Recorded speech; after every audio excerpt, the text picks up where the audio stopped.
আশা থাকবে, কিন্তু আমাদের মৌতকে সামনে রাখতে হবে। মৃত্যু আমার আছে, আসার আগে মৃত্যু আমার আসতে পারে, আশা পূরণ হওয়ার আগে মৃত্যু আমার আসতে পারে। এই জন্য মৃত্যুর জন্য আমি কি করলাম এটাও আমার চিন্তা করতে হবে। আসসালামু আলাইকুম ওয়া রাহমাতুল্লাহি ওয়া বারাকাতুহু। ইন্নাল হামদালিল্লাহিল্লাযী খালাকাল ইনসানা ওয়া কাররামাহু ওয়া 'আল্লামাহু মিনাল বায়ানি মা লাম ইয়া'লাম ফাসুবহানাল্লাযী লা ইউহসা ইমতিদাদুহু باللسان ولا بالقلم ونشهد أن لا إله إلا الله وحده لا شريك له ونشهد أن سيدنا ومولانا محمدا عبده ورسوله. أما بعد فأعوذ بالله من الشيطان الرجيم. بسم الله الرحمن الرحيم. ألهاكم التكاثر حتى زرتم المقابر. صدق الله العظيم. সকলেই দরুদ ইব্রাহিম পড়ি। আল্লাহুম্মা সাল্লি আলা মুহাম্মাদ ওয়া আলা আলি মুহাম্মাদ কামা সাল্লাইতা আলা ইব্রাহিম ওয়া আলা আলি ইব্রাহিম ইন্নাকা হামিদুম মাজিদ। আল্লাহুম্মা বারিক আলা মুহাম্মাদিন ওয়া আলা আলি মুহাম্মাদ কামা বারাকতা আলা ইব্রাহিম ওয়া আলা আলি ইব্রাহিম ইন্নাকা হামিদুম মাজিদ। আল্লাহ সুবহানাহু ওয়া তাআলার দরবারে লাখো কোটি শুকরিয়া যে মহান রব্বুল আলামিন আমাদেরকে সুস্থ রেখে ভালো রেখে হায়াতে তৈয়বা দান করে। সকলেই বলি আলহামদুলিল্লাহ। সেই সাথে বিশ্বনবী জনাবে মুহাম্মদুর রাসূলুল্লাহ সাল্লাল্লাহু আলাইহি ওয়াসাল্লামের দরবারে আমরা অন্তরস্থল থেকে দুরূদ শরীফ পাঠ করে সকলেই বলি সাল্লাল্লাহু আলাইহি ওয়াসাল্লাম। সম্মানিত উপস্থিত হাজিরিন, আমি খুতবার মধ্যে সুপরিচিত একটি সূরা আত-তাকাসুর আত-তাকাসুর সূরার প্রথম এবং দ্বিতীয় নম্বর আয়াত পাঠ করেছি। এই আয়াতকে সামনে নিয়ে আমি মানুষের আশা এবং মৃত্যু এই দুইটি বিষয় নিয়ে আলোচনা করব ইনশাআল্লাহ।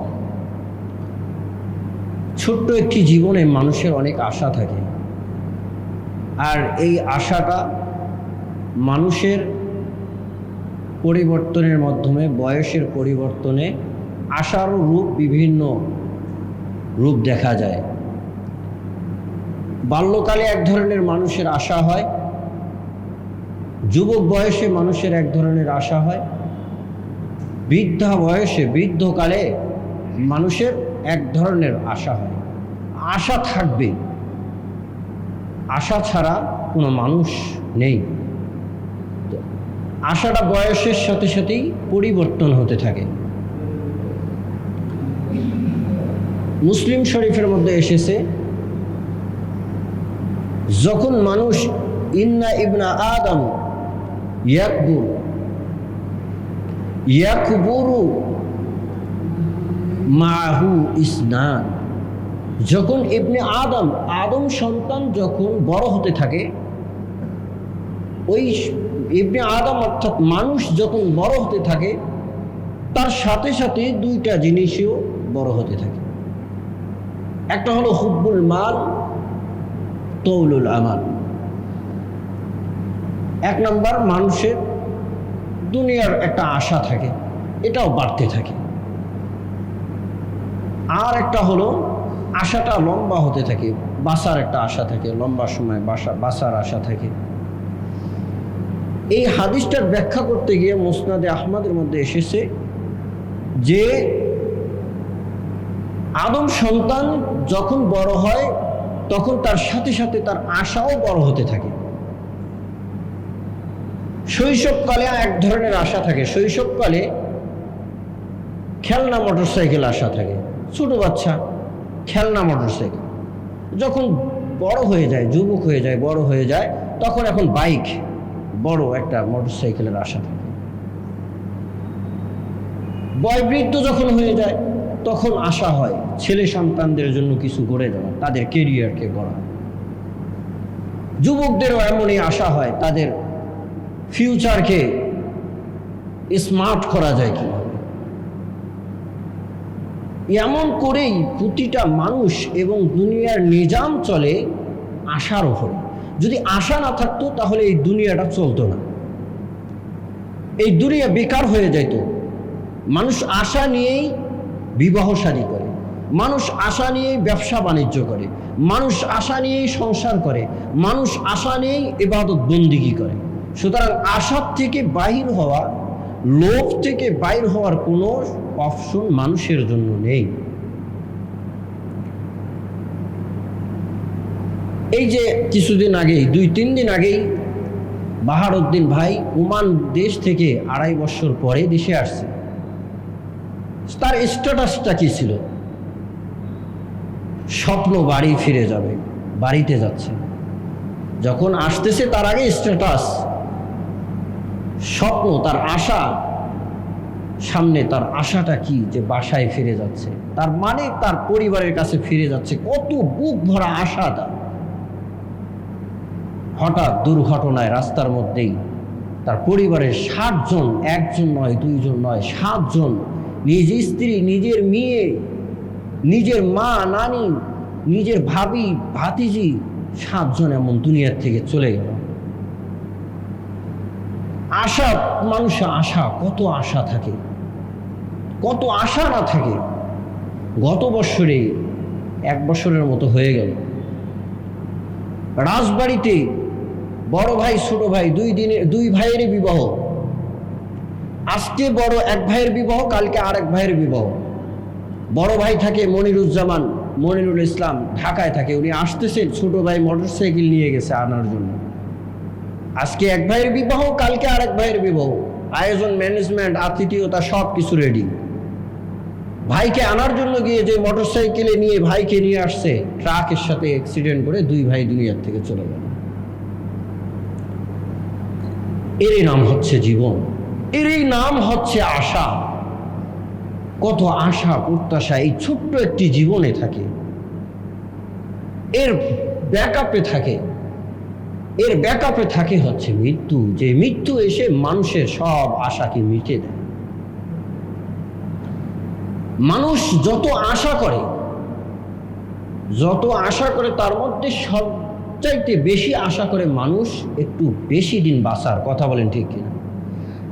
বেশি বাঁচতে চায়, মরতে চায় না। কেউ মরতে চায়, আপনজনদেরকে মৃত্যু হওয়াটাকে কেউ মেনে নিতে চায় না। এটা বড় আশা। সবচাইতে পার্থিব জীবনে মানুষ আশা করে, পার্থিব জীবনেও আশা করি, মরণের পরেও মানুষ আশা করবে। পার্থিব জীবনের প্রথম আশা, বড় আশা মানুষের বেঁচে থাকা। বেঁচে থাকার বড় আশা। এই জন্য শেষ আপ্রাণ চেষ্টা করে মানুষ একটু বাঁচার জন্য।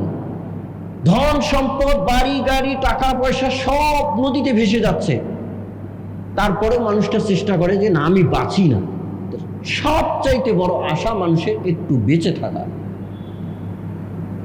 তাহলে বলেন, আমরা যদি সব সময়ের জন্য বেঁচে থাকতে চাই, তাহলে দুনিয়ার সিস্টেমটা কি হবে?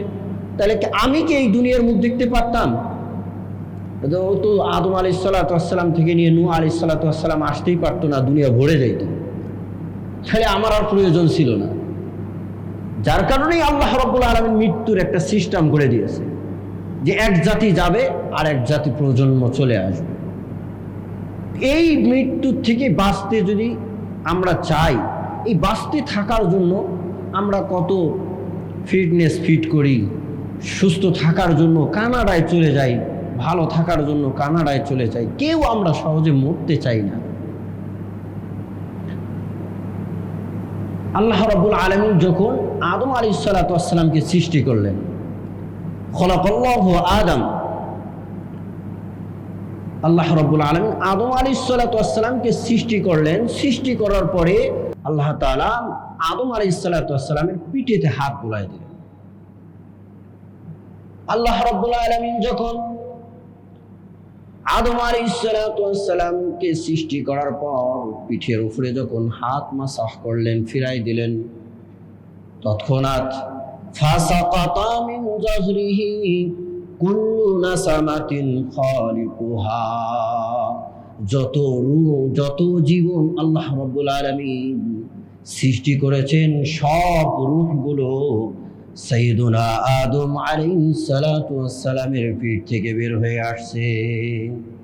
অর্থাৎ কাল কিয়ামত পর্যন্ত যত রূহ হবে, যত মানুষ এই পৃথিবীতে আসবে, সব আদম সন্তানকে আল্লাহ রাব্বুল আলামিন আদম আলাইহিসসালামের পিঠ থেকে বের করে আল্লাহ রাব্বুল আলামিন আদম আলাইহিসসালামের সামনে উপস্থিত করলেন। এইবার সাইয়্যিদুনা আদম আলাইহিসসালাম আল্লাহ রাব্বুল আলামিনকে বললেন, আয় রব, ও আল্লাহ, মান হাউলাই, এগুলো কারা, এরা কারা, চিনছি না। আল্লাহ রাব্বুল আলামিন বলেন, এরা হচ্ছে তোমার সন্তান, তোমার সন্তান, এরা সিস্টেম মতো, তোর সিস্টেম মতো ক্রমান্বয়ে পৃথিবীতে তারা আসবে। সেই সময় সাইয়্যিদুনা আদম আলাইহিসসালাম একটা সুন্দর চেহারার অধিকারী মানুষকে দেখলেন। রাআ রাজুলান আ'জাবাহু, তার চেহারায় এত যেন প্রেমপূর্ণ চেহারা ছিল, হাস্যোজ্জ্বল চেহারা ছিল, চেহারার মধ্যে একটা মায়াবী ভাব ছিল। আদম আলাইহিসসালাম আল্লাহ রাব্বুল আলামিনকে বললেন, ওগো আল্লাহ, এই ব্যক্তিটাকে, মান হাযার রাজুল, এই ব্যক্তিটা কে? তখন আল্লাহ তাআলা আদম আলাইহিসসালামকে বললেন, ইনি হচ্ছে তোমার সন্তান দাউদ আলাইহিস সালাম, তোমার সন্তান হিসাবেই পৃথিবীতে আসবে।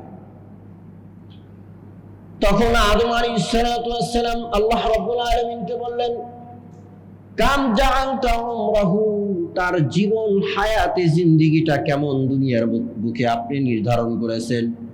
আল্লাহ রাব্বুল আলামিন বললেন, তার জন্য হায়াত দিয়েছি আমি 60 সানা, 60 বছর পৃথিবীতে বাঁচবেন। তখন আদম আলাইহিসসালাম বললেন, ওগো আল্লাহ, আমার এই সন্তানের চেহারা দেখে বড় মায়া এসেছে, খুব দয়া এসেছে। আমার তো হায়াত দিয়েছেন লম্বা করে, অনেক লম্বা, 1000 বছর, সুতরাং আমার হায়াত থেকে আমি 40 বছর আমার এই সন্তানের জন্য দিয়ে দিলাম। সুবহানাল্লাহ, সুবহানাল্লাহ। এরকম মানুষের কিছু ভাব লক্ষণ, মানুষের চাহনি দেখলেই দয়া মায়া আসে। মানুষের চেহারা ছুরত দেখলেই কিছু চেহারা মানুষের এমন আছে যে তাকাইলেই বোঝা যায় মানুষটা কত সহনশীল হবে, মানুষটা কত দয়া মায়াবান হবে, মানুষটার মধ্যে কত না মনুষ্যত্ব আছে, এটা একটু তাকাইলেও বোঝা যায় অনেক মানুষের মধ্যে আছে। কথা বলেন ঠিক কিনা? আর কিছু ডিগ্রিধারী মূর্খ আছে যারা নিজেদেরকে বড় শিক্ষিত মনে করে, তাদেরকে সালাম দিলে উত্তর হওয়া তো কঠিন ব্যাপার, তাকায়াও দেখে না, তাকায়াও দেখে না একটু। এরা বড় শিক্ষিত মনে করে। সালাম যদি কাউকে দেওয়া হয়, সালামের উত্তর দেওয়ার গুণ কি বলেন? ওয়াজিব, জরুরি, দেওয়া সুন্নাত। যখন সালাম দেয়া হবে তার উত্তর দেওয়াটা জরুরি, এবং এই জরুরি উত্তরের মধ্যে সুন্নত তরিকা হলো যেভাবে সালাম দেওয়া হবে, যে পদ্ধতিতে সালাম দেওয়া হবে তার উত্তরটা যেন ওই পদ্ধতির চাইতেও আরো একটু যেন ভালো কোয়ালিটির হয়। অর্থাৎ কেউ স্বাভাবিক চেহারায় আপনাকে সালাম দিয়েছে, তাহলে উত্তরটা আপনার হাস্যজ্জ্বল চেহারায় দেওয়া। কেউ আপনাকে সালাম দিতে আসসালামু আলাইকুম বলেছে, আপনার উত্তরটা এমন হওয়া আসসালামু আলাইকুম ওয়া রাহমাতুল্লাহ। কেউ আপনাকে সালাম দিয়েছে আসসালামু আলাইকুম ওয়া রাহমাতুল্লাহ, তার উত্তরটা আরেকটু ভালো করে আসসালামু আলাইকুম আসসালাম ওয়া রাহমাতুল্লাহি ওয়া বারাকাতুহু। এটার পদ্ধতি।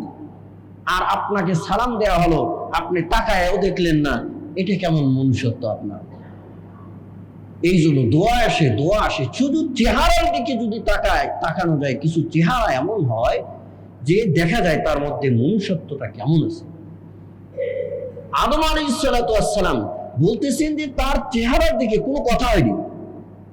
দাউদ আলাইহিস সালাতু ওয়াস সালামের চেহারা দেখে আদম আলাইহিস সালাম বলছেন যে তার চেহারার মধ্যে মনুষ্যত্ব, প্রেম, পূর্ণতা এবং আবেগ, উদ্দীপনা, ভালোবাসা দেখে আমি বিমুগ্ধ হয়ে গেছি। আল্লাহ আমার 1000 বছরের হায়াত দিয়েছেন লম্বা, তার জন্য আমি আমার হায়াত থেকে 40 বছরের হায়াত দিয়ে দিলাম। সুবহানাল্লাহ, সুবহানাল্লাহ।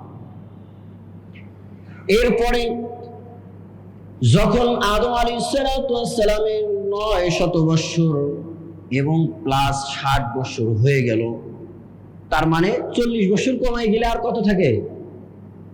960 বছর। 60 বছর হয়ে গেছে। ও যা মালাকুল মউত সাইয়্যিদুনা আদম আলাইহিস সালামের কাছে চলে আসছে। আসার সঙ্গে সঙ্গে বলতেছে, তুমি এত তাড়াতাড়ি কেন আসছো? আমার এখনো 40 বছর বাকি আছে। তখন সে ভুলে গেছেন যে আপনার হায়াত থেকে যে 40 বছর আপনি দাউদ আলাইহিস সালামকে দিয়েছেন। জাহাদা আদম ওয়া জাহাদা যুররিয়াতু, মানে অস্বীকার ভাষা নয়, এখানে বলতে হবে এমন যে ওই অনেক দিন হয়ে যাওয়ার কারণে সাইয়্যিদুনা আদম আলাইহিস সালাম ওটা একদম ভুলে যাওয়ার মতো হয়ে গেছে। তাহলে কি জন্য এত তাড়াতাড়ি চলে আসছে? দেখেন, অনেক সময় লম্বা সময় হায়াত, মনে করেন যে অনেক সময় সম্পদ মনে করেন যে বেশি থাকার কারণে, অনেক সম্পদ বেশি আছে, দেখা যায় যে ওই সময়ের মধ্যে প্রতিশ্রুতিমূলক অনেক কিছু লিখে দেওয়া হয়। কিন্তু যখন আবার সম্পদ একটু কমে যায়, আবার লম্বা সময় পার হয়ে যায়, তখন ওটা আবার মানুষ ভুলে যায়। তো আদম আলাইহিস সালামের এখানে হায়াতটা ছিল এত লম্বা, তো মনে করছিল যে 40 বছর এটা কোনো ব্যাপার, 1000 বছর আমি বাঁচবো, তো এখান থেকে 40 বছর দেওয়াটা এটা কোনো ব্যাপার, আর আমার হায়াত তো কম না, তো এটাই অনেক।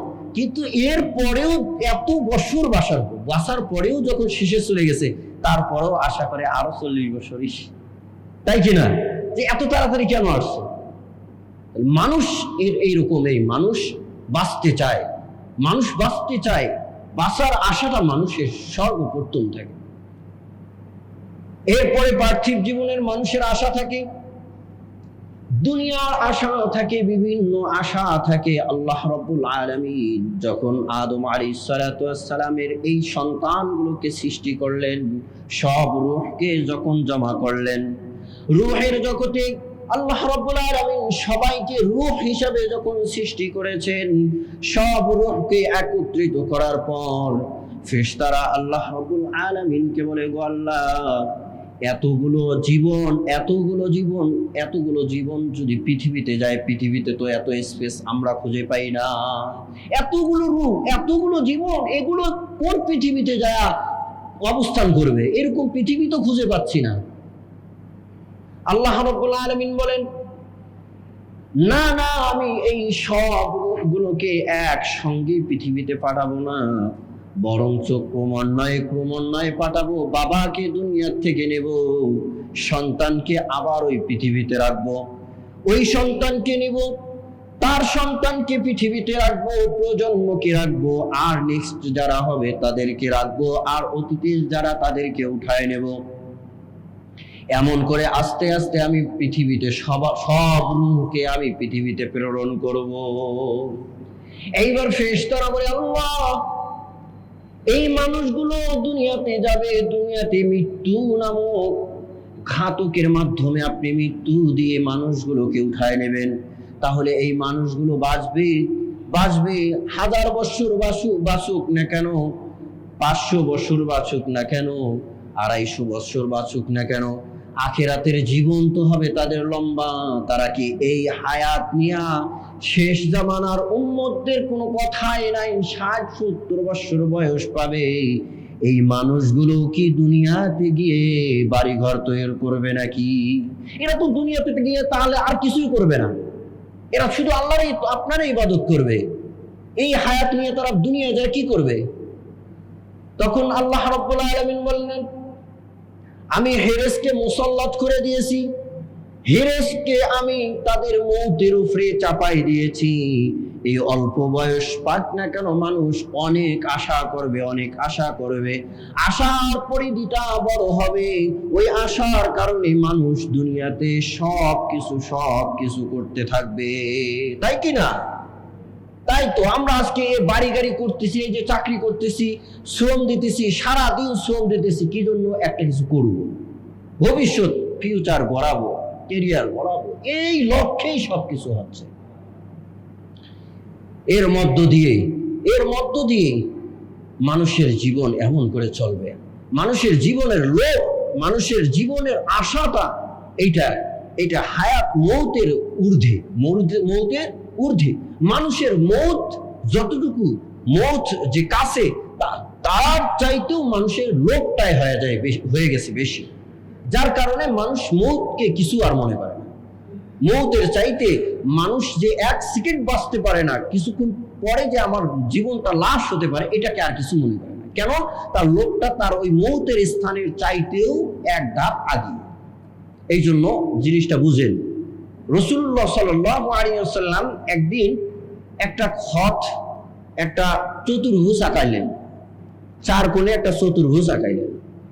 খত্তান নবী সাল্লাল্লাহু আলাইহি ওয়াসাল্লাম খত্তান মুরাব্বিয়ান, চতুর্ভুজ আঁকাইলেন। একটা চতুর্ভুজ আঁকানোর পরে এরপরে রাসূল সাল্লাল্লাহু আলাইহি ওয়াসাল্লাম ওয়া খাত্তা খাত্তান ফিল ওয়াসাতি খারিজান মিনহু, চতুর্ভুজের মাঝ দিয়ে আরেকটা রেখা টানলেন। সেই রেখাটা হলো কিরকম? ওই চতুর্ভুজের একদম মাঝ দিয়ে আরো উপরে বেড়ে গেছে, মানে এই পরিমাণ বেড়ে গেছে। আপনারা দেখেন সাইনবোর্ড লটকানো হয়, সাইনবোর্ডের মাঝখানে একটা বাঁশ দিয়ে লটকানো হয়, তাহলে বাঁশটা লম্বা হয় কিনা সাইনবোর্ডের চাইতে? তো ওই রকম চতুর্ভুজের থেকে একটু ওই মাঝখানের রেখাটা আরো একটু লম্বা হয়ে গেছে। এই মাঝখানের রেখাতে আবার এইভাবে কয়েকটা রেখা টানলেন, 3-4টা মাঝখানে রেখা টানলেন ছোট ছোট করে। এরপরে রাসূলুল্লাহ সাল্লাল্লাহু আলাইহি ওয়াসাল্লাম বললেন যে এই যে আমি চতুর্ভুজ আঁকাইছি, চতুর্দিক দিয়ে একটা রেখা টেনেছি 4 কানে করে, এর মাঝখানে এই পুরা চতুর্ভুজটা হলো মানুষ পুরাটাই, আর চতুর্দিকে যে রেখাটা টেনেছি এটা হলো মৌত, আর মাঝখানে যেটা একটু লম্বা করে দিয়েছি এটা হচ্ছে মানুষের লোভ। আর ওই লম্বা রেখার মাঝে যে আমি ছোট ছোট করে দিয়েছি এগুলো হলো তার বিপদ আপদ, ট্র্যাজেডি। এই মুসিবত বিপদ এগুলো মাঝখানে দিয়েছে, মানুষের জীবনে এগুলো আসবে। কিন্তু লোভ এটা হচ্ছে লম্বা, এটা বেশি লম্বা, মৌতের চাইতেও বেশি লম্বা, মুসিবতের চাইতেও এটা একটু বেশি লম্বা। যার কারণে মানুষের জীবনে অনেক ট্র্যাজেডি মুসিবত আসে, কিন্তু তারপরেও মানুষ শুধরে নেয় না। কেন? যে এটা মুসিবত ছোট আকার, মুসিবত আসার পরে কি হয়ে যায়, পরবর্তীতে আবার লোভ। আচ্ছা, এরকম দেখেন যে অনেক মুসিবত আসতেছে। এই যে বাহারউদ্দিন ভাই, তার যে পরিবার থেকে 7 জন চলে গেল, তার কি লাইফটাকে একদম ইসলামিক ভাবে কি নিয়ে আসবে? মনে হয় না। আচ্ছা, তার ইতিহাসটা যে আমরা দেখলাম যে তার পরিবার থেকে এমন করে দুনিয়ার থেকে দুর্ঘটনায় চলে গেল, আমরা কি আমার জীবনটাকে একটু চিন্তা করে একদম ফিরে নিয়ে আসতে পারবো? পারতেছি না। এমন ইতিহাস দেখছি কিন্তু পারছি না। কেন? এটা হচ্ছে ছোট ছোট রেখা, এই মুসিবতগুলো হচ্ছে ছোট ছোট, আমার লোভটা যে বেশি, যা কাজেই এই মুসিবতগুলোর পরপরই আমার লোভের পরিধিটা আবার বেড়ে যায়, আবার লোভ করা শুরু করে দিই। লোভটা বড়, আমার মৌতটার চাইতেও লোভ বড়, যার কারণে মানুষ মৌত লোভটা বড় হলেও কিন্তু ওই লোভটা পূর্ণ নাও হতে পারে, কিন্তু মৌতটা এটা নিশ্চিত। কথা বলেন ঠিক কিনা? মৌত এটা কি নিশ্চিত, এটা অবশ্যই আসবে, এটার মধ্যে কোনো সন্দেহ নেই। তাহলে একটা হলো নিশ্চিত জিনিস, সেটা হলো মৌত।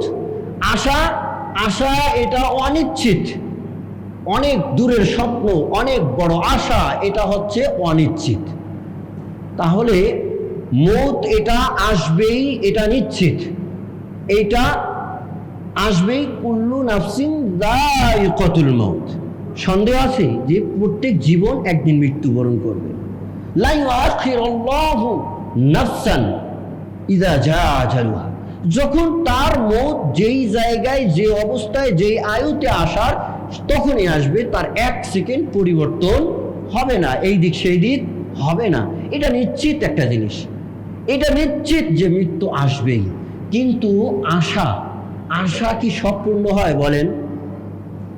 আল্লাহ রাব্বুল আলামিন বলেন, ওয়ামা তাদরি নাফসুম মাযা তাকসিবু গাদা, তোমার কালকের যে তুমি যেটা আশা করে রাখছো, এটা তুমি জানো না যে এটা তুমি অর্জন করতে পারবা কিনা, এটা তুমি জানো না তোমার এটা অর্জিত হবে কিনা। কিন্তু তোমার মৃত্যু এটা নিশ্চিত, এটা আসবেই, এটার মধ্যে কোনো সন্দেহ নেই। যদিও তোমার আশাটা লম্বা, কিন্তু মৃত্যুর পরিধিটা ছোট হলেও এটা আসবেই। মৃত্যু আমার দিকে আসতেছে, এটা নিশ্চিত, আমার আশা পূর্ণ নাও হতে পারে। তাহলে আপনাদের মধ্যে এমন কেউ আছে যে একটা নিশ্চিত জিনিস ছেড়ে দিয়ে অনিশ্চিতের পিছনে দৌড়াবো, এরকম আছে কেউ? আপনারা কেউ দৌড়াইছেন অনিশ্চিত জিনিসের কাছে? একটা জব, একটা চাকরি এমন হলো যে দেখা যাচ্ছে যে আপনার হয়ে যাবে, ওখানে পরীক্ষা দিলে আপনার টিকে যাবে। এখন ওইটা বাদ দিয়ে আপনি লটারি কাটলেন আপনার বিদেশে যাওয়া, এখন ওইটা হলো নিশ্চিত না অনিশ্চিত? বলেন তো। লটারি, এটা কেউ বোকার জগতে যারা আছে তারা এরকম করতে পারে, না হলে জ্ঞানী গুণী যারা হবে তারা নিশ্চিত চাকরি যেটা সেটা নেবে। আচ্ছা, এক্সাম্পল আরো স্পষ্ট হবে জিনিসটা। একজন মানুষকে তার স্ত্রী বলেছে যে লবণ নিয়ে আসতে হবে, লবণ দিয়ে রান্না হবে। এই রান্না লবণ না ছাড়া হবে নাকি? হবে না। তো লবণ প্রয়োজনীয়, টাকা দিয়েছে 100 টাকা, ওই টাকা নিয়ে বাজারে গেছে, যাওয়ার পরে 100 টাকায় লবণের একটা প্যাকেট কিনতে পারবে।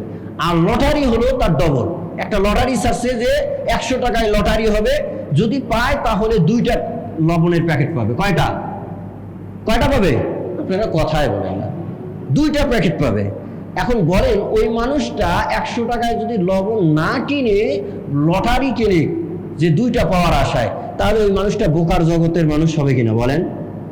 কেন? 2টা প্যাকেট ঠিক আছে বেশি হোক, কিন্তু ওটা নিশ্চিত? বলেন ওটা নিশ্চিত না। আর ওই মানুষটা যদি লটারি কেটে এসে স্ত্রীর কাছে আসে, বলেন তো কি বলবে স্ত্রী? যে তুমি নিশ্চিত 100 টাকার একটা প্যাকেট তুমি নিয়ে আসো, আমাদের রান্না করা জরুরি, এইটা না করে তুমি লটারি কাটলে, ওটা তো তুমি পাইতেও পারো নাও পাইতে পারো। তাহলে লোভটা এমন, লোভ এটা আমার পূর্ণ হতেও পারে নাও হতে পারে, কিন্তু মৃত্যু আমার নিশ্চিত, মৃত্যু আমার আসবে, এর মধ্যে কোনো সন্দেহ নেই।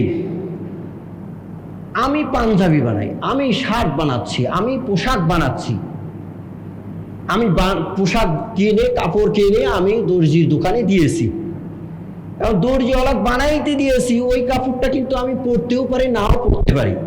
কেন? বানাইতে দিয়েছি, ওই কাপড় বানানো হওয়ার আগেই আমার মৃত্যু হইতে পারে। কথা বলেন ঠিক কিনা? এখন মৃত্যুর পরে আমার কাপড় আছে না নাই? ওই কাপড়টা কি আমি কিনেছি? ওই কাপড়ের জন্য কি আমি মনে করো কোনো প্রিপারেশন নিয়েছি? কোনো কিছু করলাম। কিন্তু দুনিয়ার কাপড়ের জন্য আমি কত কাপড় কিনতেছি, কত শ্রম দিতেছি, কত আশা করছি। এই জন্য কিনে রাখবেন নিজের কাপড়টা অন্তত পক্ষে, যে কাপড়টা পরে যাব আমরা, সেই কাপড়টা নিজে কিনে রাখবে।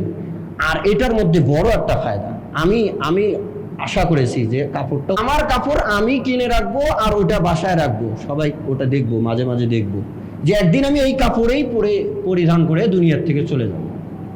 রাখেন, কিনে রাখেন, শোকেসে এই কাপড়টা কিনে রাখেন, নিজের কাপড়টা যেন নিজে কিনে রাখেন।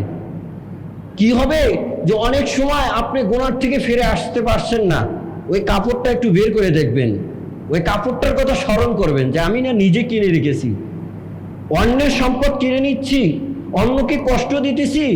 ওই কাপড়টা একটু বের করে দেখবেন, তাহলে আপনার সব খুলে যাবে, সব খুলে যাবে, আখিরাত সব খুলে যাবে, চোখের সামনে ভেসে আসবে, অত দূরে মনে হবে না। এই জন্য রাসূলুল্লাহ সাল্লাল্লাহু আলাইহি ওয়াসাল্লাম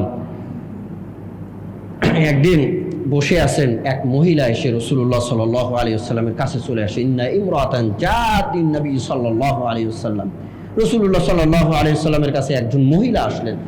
সেই মহিলা নিয়ে আসলেন একটা বুরদাতান, একটা বুরদা, একটা চাদর। সেই চাদরটা তিনি মনসুখতান নিজে হাতে তৈরি করেছিলেন। এরপরে রাসূলুল্লাহ সাল্লাল্লাহু আলাইহি ওয়াসাল্লাম ওটা আশা করলেন। তো রাসূলুল্লাহ সাল্লাল্লাহু আলাইহি ওয়াসাল্লামকে ওই মহিলা বলে, এটা তোমার জন্যই বানিয়েছি। রাসূল সাল্লাল্লাহু আলাইহি ওয়াসাল্লামকে দিয়ে দিলেন ওটা। দেওয়ার পরে রাসূল সাল্লাল্লাহু আলাইহি ওয়াসাল্লামকে বললেন যে আমি আপনার মনে করেন যে দেহের জন্য, আপনার দেহটা আবৃত করার জন্যই আমি এটা বানিয়েছি। রাসূল সাল্লাল্লাহু আলাইহি ওয়াসাল্লাম নিলেন, রাসূলের প্রয়োজনও ছিল। এরপরে এক সাহাবী এসে রাসূলুল্লাহ সাল্লাল্লাহু আলাইহি ওয়াসাল্লামকে বললেন, ইয়া রাসূলুল্লাহ, আমার বড় আশা ওই আপনার ওই চাদরটা। তখন তৎক্ষণাৎ রাসূলুল্লাহ সাল্লাল্লাহু আলাইহি ওয়াসাল্লাম ওই চাদরটা দিয়ে দিলেন।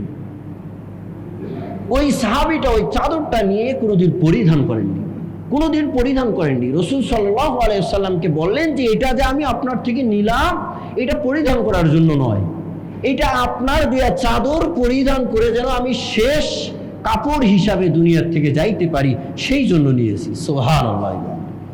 তার মানে স্পষ্ট, নিজের কাপড় নিজে কিনে রাখা যাবে এবং উত্তম, এটা ভালো। এবং ওই সাহাবীকে ওই কাপড় দিয়েই দাফন কার্য করা হয়েছে। এর মধ্যে সবচাইতে বেশি ভয় করি লা খাওফা মা আখাফু আলাইকুম, রাসূলুল্লাহ সাল্লাল্লাহু আলাইহি ওয়াসাল্লাম সাহাবীদেরকে খেয়াল করে বলেন, আমি আমার উম্মতের মধ্যে, তোমাদের মধ্যে বেশি ভয় করি আশ-শাহওয়াতুল খাফিয়া ওয়া তাউলুল আমাল। সবচাইতে বেশি ভয় করি দুইটা জিনিস, একটা হচ্ছে গোপন আশা, গোপনে গোপনে মনে মনে বাদশা হবে, মনে মনে এ করবে ও করবে। আর একটা এই আশাটাকে অনেক লম্বা করে, দীর্ঘায়ুর আশা করে, অনেক বড়, একটা বিল্ডিং নয়, দুইটা বিল্ডিং নয়, 5টা করব, একটা গাড়ি নয়, দুইটা গাড়ি নয়, 5টা গাড়ি বানাইবো, তৈরি করব, 5টা গাড়ির মালিক হব, বাড়ির মালিক হব। এই জিনিসটা আমার উম্মতের জন্য বড় ভয়ঙ্কর। কেন এই জিনিস? এই যে আল আমালু তাউলুল আমাল, এটা হচ্ছে ইউনসিল আখিরা, এটা মানুষের আখিরাতের কথা একদম ভুলায় দেয়, আখিরাতের কথা ভুলায় দেয়। আর যখন মানুষ আশা করে আখিরাতকে ভুলে যায়, এমন আশা যখন করবে, তাহলে ওটা বড় ক্ষতিকর, বড় ক্ষতিকর। আল্লাহ রাব্বুল আলামিন বলেন, যারহুম ইয়াকুলু ওয়া ইয়াতামাত্তাউ ওয়া ইউলহিহিমুল আমালু ফাসাউফা ইয়ালামুন।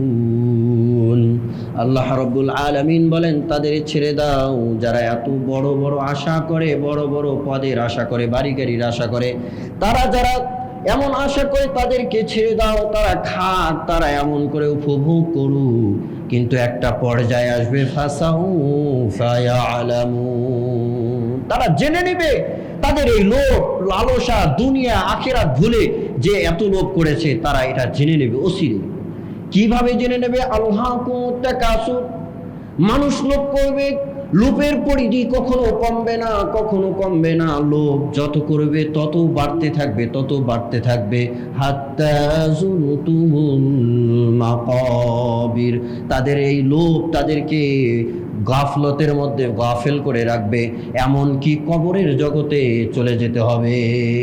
আর কবরের জগতে যদি যায়, এই দুনিয়ার লোভ নিয়ে যদি, আখিরাতকে ভুলে যদি দুনিয়ার লোভ নিয়ে যদি কবরের জগতে যায়, আল্লাহকে ভুলে যদি কবরের জগতে চলে যায়, আল্লাহ রাব্বুল আলামিন বলেন ইন্নাল্লাযীনা লা ইয়ারজুনা লিকাআনা ورضوا بالحياة الدنيا واطمأنوا بها والذين هم عن آياتنا غافلون। আল্লাহর সামনে দাঁড়াইতে হবে, আল্লাহর সাক্ষাৎ হয়ে যাবে, এই আশা রাখে না, বিশ্বাস করে না। পার্থিব জীবনে তারা বিভোর হয়েছে, খুশিতে উন্মাদ হয়েছে, পাগল পাড়া হয়েছে। আর আত্মা বিহা, এই দুনিয়াতে তারা স্যাটিসফাইড হয়ে গেছে, তারা আখিরাতের আল্লাহর নিদর্শন